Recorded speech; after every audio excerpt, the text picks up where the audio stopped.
What if you could take a basic drum loop like this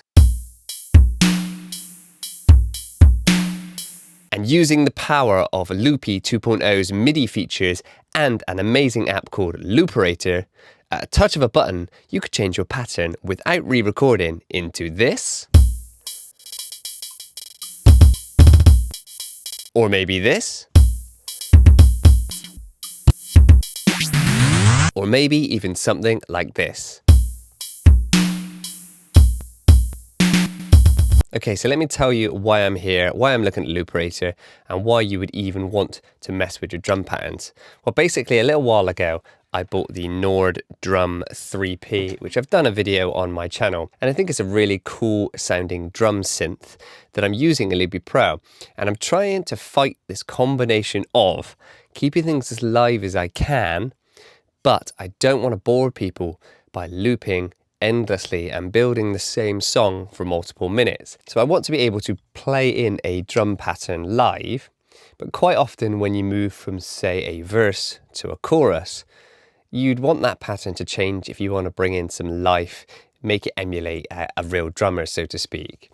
So my idea is using Looperator, not to do anything drastic, although it can do some wacky things, and I haven't even scratched the surface with what it can do. I'm literally just mucking around with this at the moment, so don't expect a full in-depth kind of tutorial on Looperator.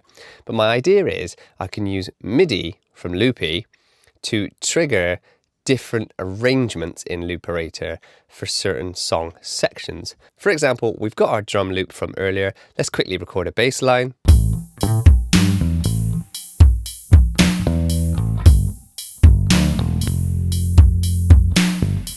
And then let's record some chords on top.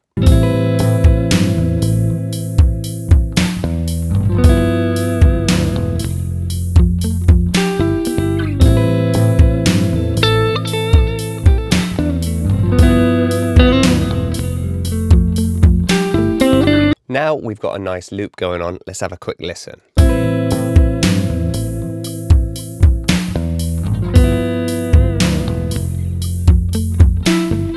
What I'm starting to experiment with inside Loopy Pro is using these two different widgets here. So quite simply, we've got an enable Looperator and disable Looperator widget.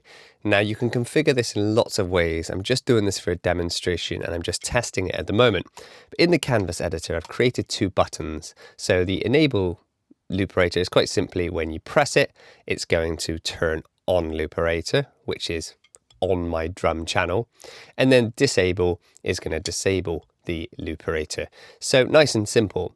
But I thought I could use the power of MIDI to trigger those widgets, meaning with a combination of different counting in and counting out settings, I'm able to kind of trigger Looperator to come in on beat 1 of the bar, and I've got it set up so at the moment whenever I press one of these MIDI loops, it will trigger the Looperator on beat 1 of the next bar. For example, if I press play here, so we've got the clock going 1, 2, 3, 4, 1, and if I trigger Looperator in 1, 2, 3, 4,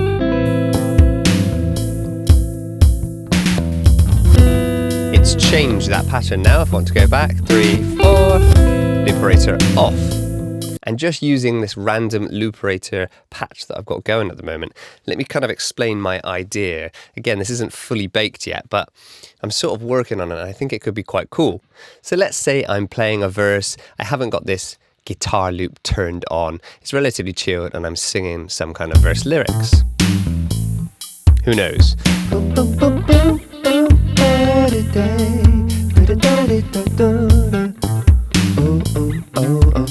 And then a chorus comes along. I might trigger Looperator and that guitar patch for some extra energy.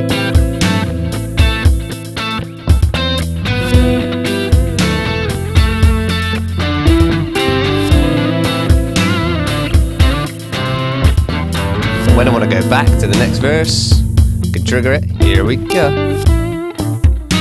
And I've gone back to the original drum loop.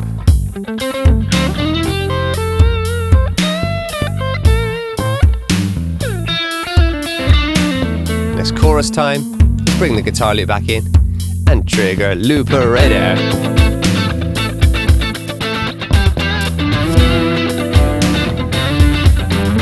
makes it a little bit more interesting, right?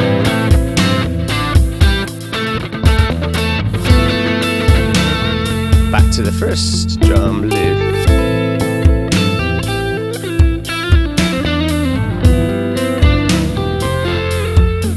And you get the idea. Of course, you can trigger all different types of patterns inside of Looperator.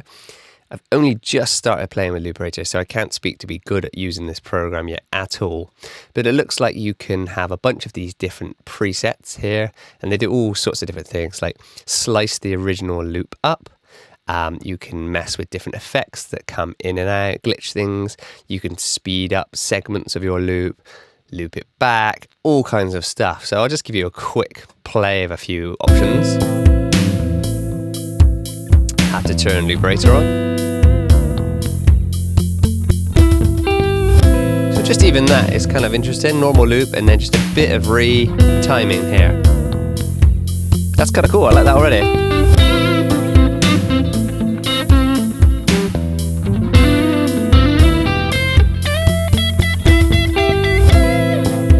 Kind of nice, right? Let's try something else. Let's pick something a bit more. Let's go on looping, anti-terror. Okay, a bit more out there.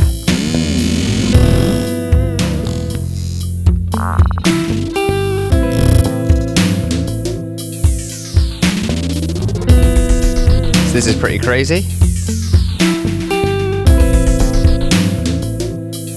Let's try some reverse. That's kind of cool.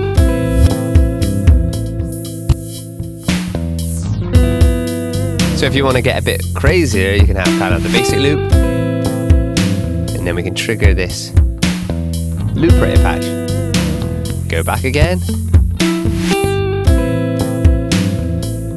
So that's Looperator in kind of a nutshell. But I think what's really going to open up the possibilities here inside of Loopy 2.0 is the fact that you can use MIDI learn and MIDI clips, and then use note values to trigger widgets. Now that sounds a little complicated, and to be honest, it is a little bit complicated, but let me just kind of show you all I've done here. So I created those two widgets that I mentioned earlier. I then got these two MIDI loops, and what I've done is I have grouped them together. So you'll notice I've selected these two clips and grouped them. And then in this play group, I've made sure that it'll only play one loop at a time. So whenever I trigger this loop, it will stop the other loop and vice versa. Now, when you want to MIDI learn, Loopy Pro will listen for anything that's happening, any MIDI triggers. So that could be on a controller, or in this case, it could be one of these loops playing. So let me just show you. If I go into MIDI learn, this enable Looperator, if I click on it, you can see D#4 on and blue. So blue is the clip color. So what I'm going to first do is just get rid of that MIDI binding so that I can show you again.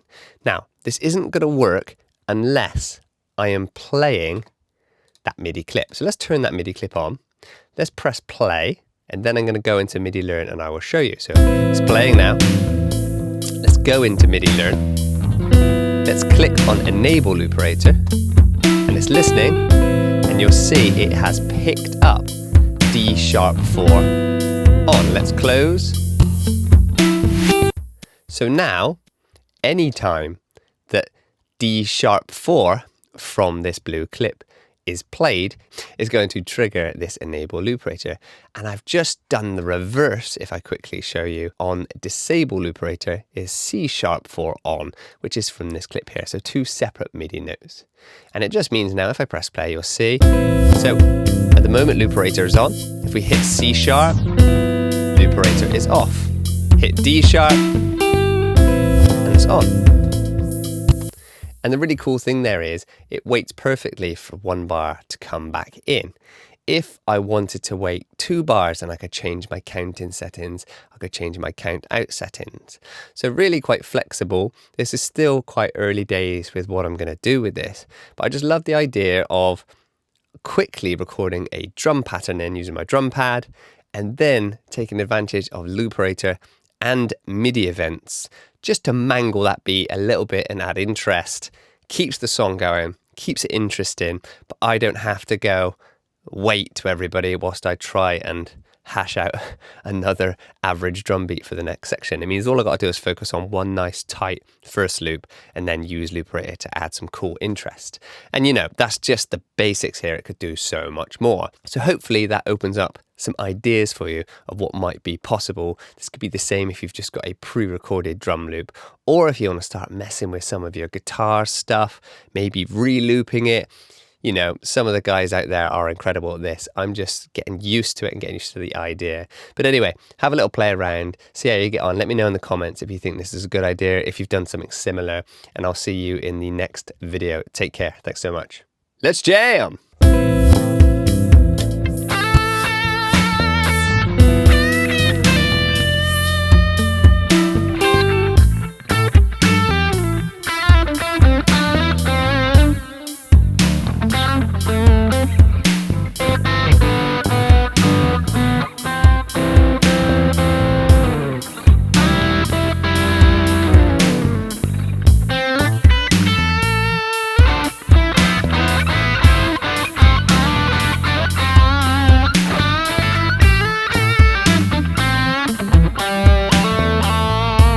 Come on, Looperator.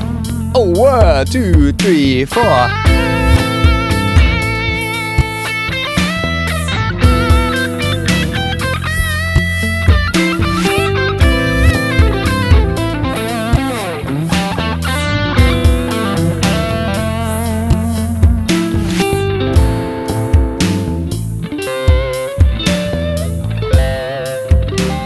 See you again. Thank you.